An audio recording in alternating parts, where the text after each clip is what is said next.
So we're going to redo the 2NR from the 2011 Octafinal debate at the Victory Briefs tournament between Ben Sprung-Kaiser and myself.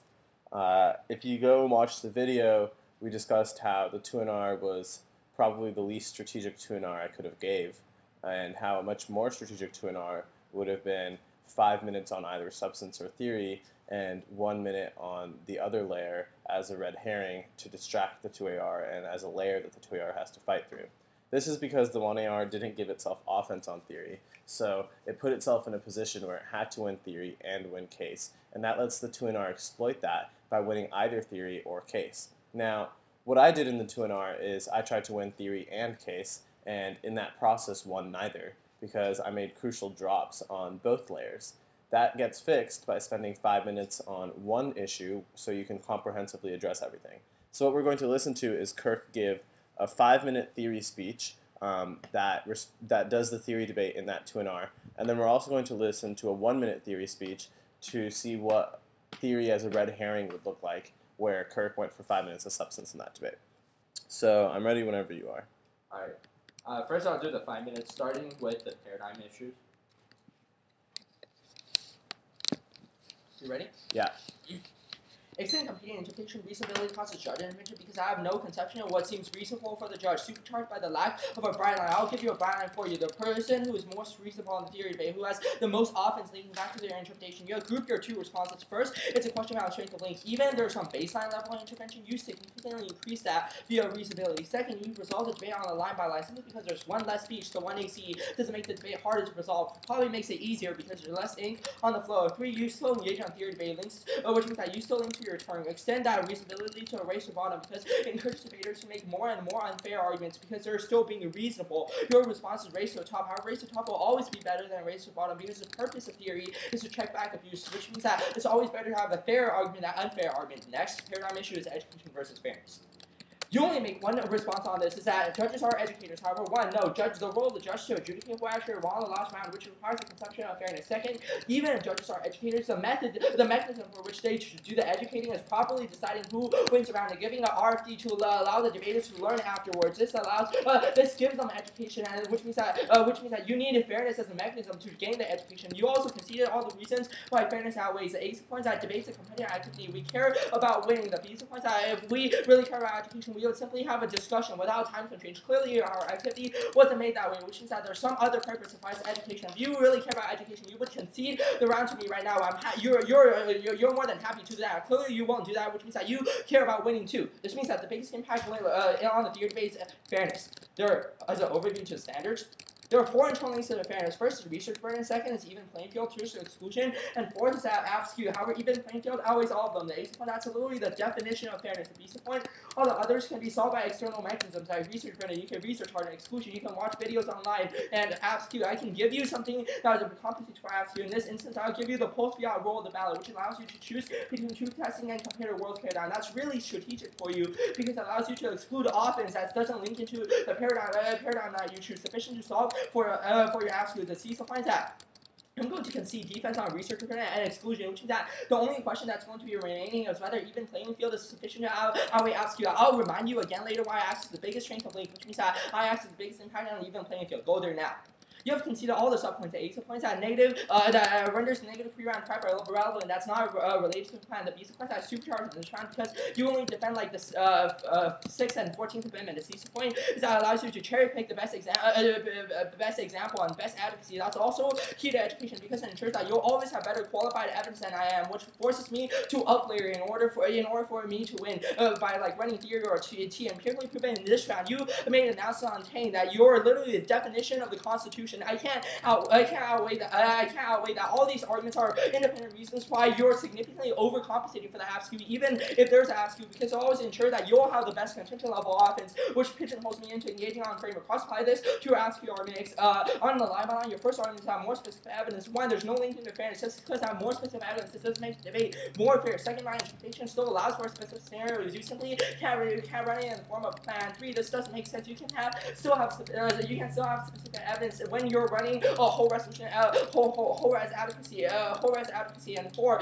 turn, you heard predictability because of thousands of plans you can choose from. While I don't know which specific plan, which means I'm not able to prepare for it in round. This also means I can't have specific prep because I'm not able to prepare for your adequacy. Also hurts your depth argument because if I'm not able to prepare, then I'm not able to be able to engage in depth. Classify the 2, 3, and 4 arguments on depth. Total defense are in depth argument. Then your next argument from this as to however you should protect the twin R on this question. The data points that lack the twin R means that the twin R has to be both backward looking to respond to the binary R and forward looking to predict what the twin R is going to say. It has to predict the 3R perfectly because I don't get a 3R. I don't get a 3R because the 3R is the last feature in the round, which means that I get to extrapolate new ones. The basic points that affirming not that hard. The little a is that 1R variability ensures that you can always up layer and also respond to previous front-end layers. Empirical movement, all the shells, all the traders I read like 30-second theory shells. The little b is a 7%, not that much. It's not even statistically significant. This means I'm clearly ahead on the fairness phase. The only question to resolve is whether whoever has this access internally to education. Go to depth. One, depth is inevitable. Even if I'm debating my whole resolution, we're still going to clash on the arguments, which means that we're eventually going to reach an in-depth layer. And second, it's a question about necessaries versus sufficiency. Depth is a question of sufficiency because once you get enough depth, there's not any new education that you can get. This means that even if he's going to come ahead on the depth debate, that's irrelevant because fairness is coming first. Insofar as that's true, I'm accessing the biggest. Oh, and to concede defense, obviously. On the research print, I'll concede your only argument on exclusion. I'll concede that you don't solve. I don't solve for exclusion, which means that there's no rules of solvency. How long is that? 502. Okay, I think that the last 25 seconds of that speech were super poor. Yeah, I know. Yeah, I was like, oh shit. So first off, you don't need to concede the defense on research verdicts, right? Like, there's no offense there. Oh, sure, fair enough. Right? So there also needs to be an explanation for why the concession on exclusion takes out the rules of solvency. Okay. Yeah. And preferably there's also a defensive argument saying there is no rules of solvency. Sure, yeah. I think additionally, your significantly overcompensation argument should be combined with the 7% skew, right? Like, you should point out that there's only a 7% skew, so we can't significantly overcompensate you. It's not like affirming is impossible. It's just a little bit more difficult, and you make it way too easy.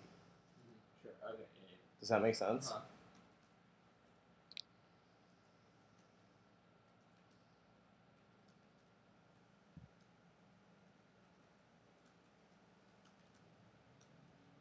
I think you're also spending too long extending the even playing field standard.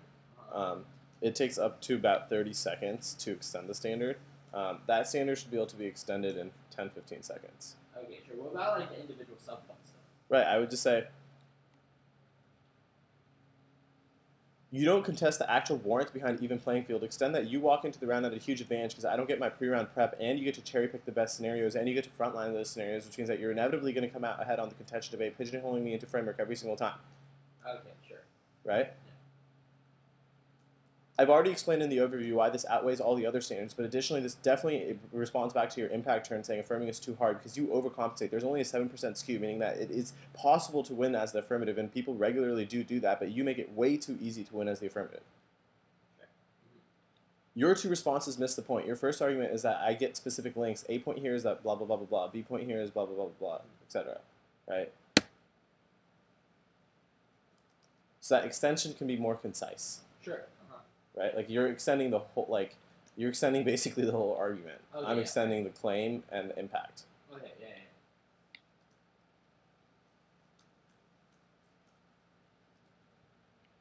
Also, if you can, bring your laptop closer so that right, way we can pick up what you're saying. Sure. Okay. So, other than that, I thought the speech was good. So, I think it's pretty conclusive that you're ahead on the fairness debate. What needs to also occur is, I think, a quick 2 or 3 sentence explanation more about how your bright line for reasonability functions. Right? Because you're hedging your bets. Basically, like, it's basically reasonability means like competing interpretation. Right. Yeah. But you need to say, like, look, Ben doesn't provide a bright line, which means that you should definitely prefer my bright line because it's the only one offered. Additionally, even if you don't prefer my bright line, if I'm winning that there is fairness offense, i.e. I'm showing that the app is unfair, it's clearly not reasonable. Okay, sure, yeah.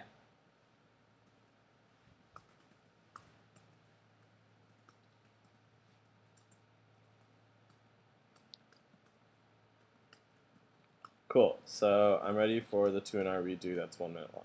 Yeah, I'm just gonna type it. Okay.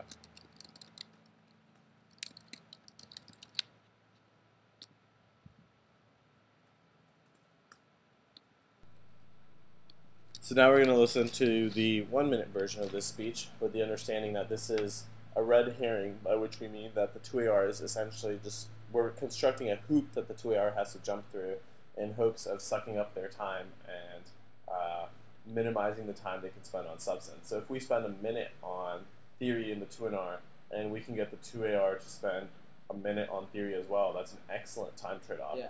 Because that means 33% of the 2AR was devoted to an issue that you spent 16% on. And it's an issue that the 2AR can't win off of, and it's an issue you can win off of.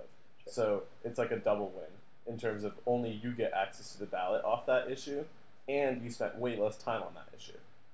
Cool. So let's listen to this. Okay. Starting at the paradigm issues. Okay. I'll concede reasonability. However, in order for you to win reasonability, you have to prove that there's some offensive to your interpretation and no offensive impact to mine. If I prove that your act of being uneducational clearly shows that you're being unreasonable, so let's go to the even playing field argument. Isn't the CISA plan that allows you to cherry pick the best example of advocacy? This means that you always have better qualified evidence than I do. Forces me to up your debate. I'm not engaging in our arguments empirically proven in this round because you make an announcement on chain that you're literally the text of the Constitution. I can't outweigh that. That kills education because it destroys class. Also destroys the depth that you say is so crucial because we're not able to engage the level on depth. On the depth specifically, one term predictability. There are thousands of terms that you can choose from. While I don't know which one you're going to choose, which destroys my ability to have pre-round prep. That turns your depth argument because if I'm not able to prepare for your argument in round before the round, then I'm not going to engage on argument on depth. That second turn is breadth. Having a whole rest affirmative means I'll be able to engage on the entire debate on a breadth layer because I'll be able to learn about all the different specific scenarios. That's key to education because it allows us to gain new education. The 2AR might get up in here and say that I double turned myself because I made arguments on both breadth and depth. However, that's not true because you're getting more depth on each issue discussed in breadth. That's pretty inefficient, and that was 198.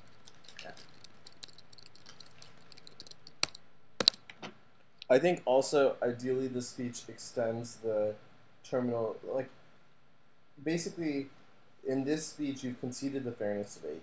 And so it lets the 2ER go for, look, education's muddled, fairness is not. I have a couple of different terms on fairness, which means that even if education outweighs fairness, this smaller impact has the larger link in this debate. Sure. Okay. Does that make sense?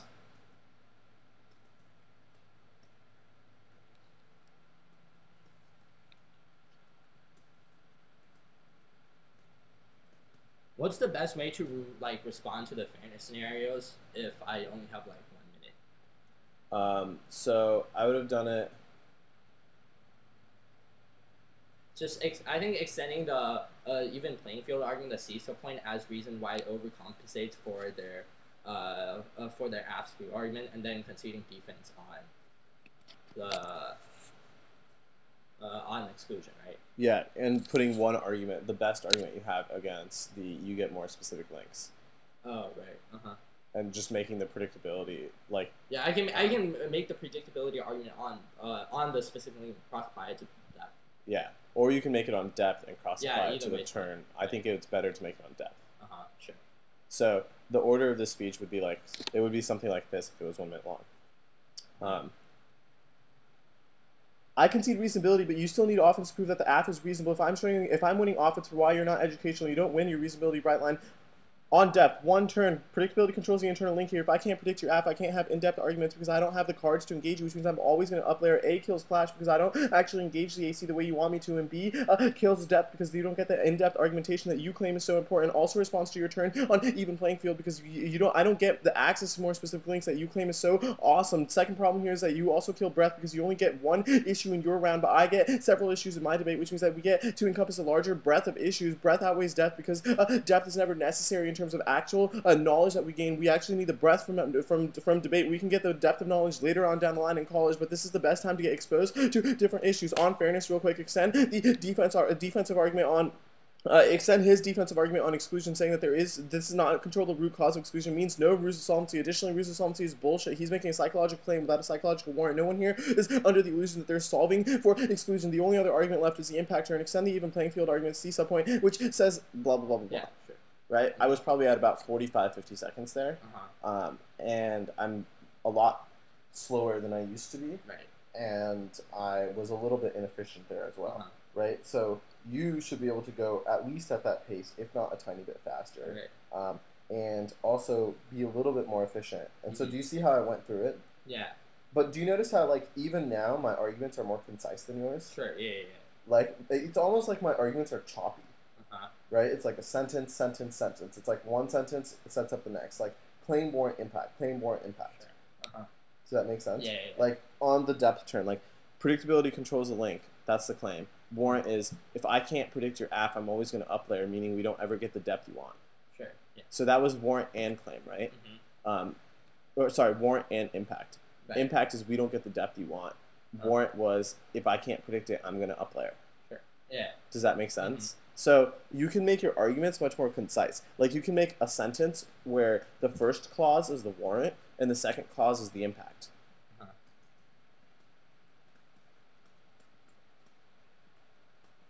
And then I impacted it further, like, A kills clash because we don't ever get to actually discuss issues. Yeah.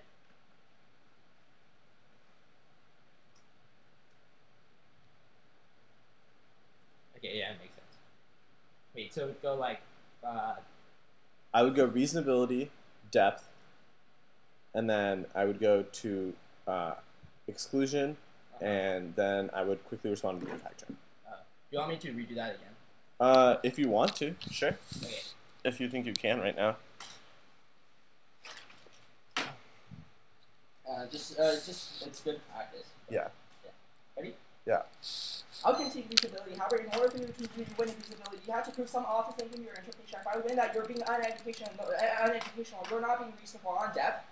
One turn is predictability. You heard predictability because I'm always forced to outplayer since you always have better arguments. There are two impacts. Ace point is you heard clash because if I'm always outplaying, I won't engage in arguments. At this point, that hurts the depth that you say is so valuable because if I'm not able to predict the arguments, I'm not able to engage on arguments in depth. Second turn is breadth. When we talk about a whole rest of them, we get a breadth of education itself, discussing a specific scenario. That's key to education because it allows us to learn about all the different scenarios. You might say that I don't prepare myself. That's not true because you get more depth on each issue that we discuss in depth, and three, depth is inevitable. Whatever issue we discuss, we'll eventually discuss it in depth quickly on the fairness phase, on exclusion. I'll concede your no solvency claim, which is it's not a ruse of solvency that I'm trying to solve. Also, ruse of solvency BS because it's a psychological claim without a psychological warrant. No one's going to say that we're trying to solve for exclusion. Also, this particularly claim turns your ASCII argument because it shows that you're significantly overcompensating. You're at a 7% disadvantage,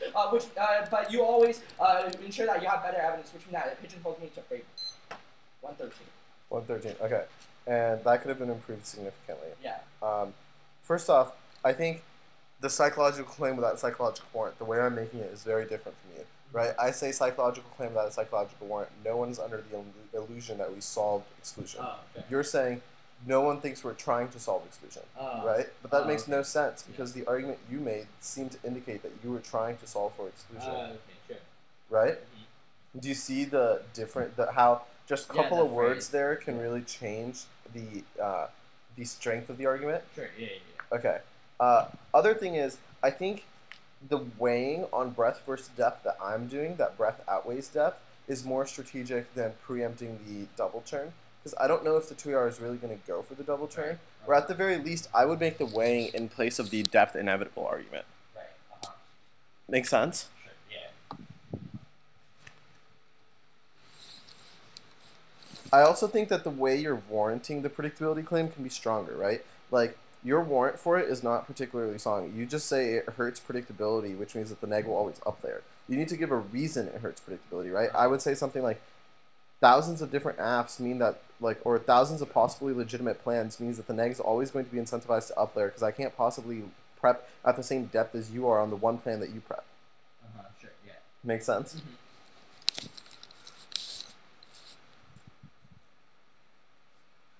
Okay, any questions? No, I'm good. Awesome.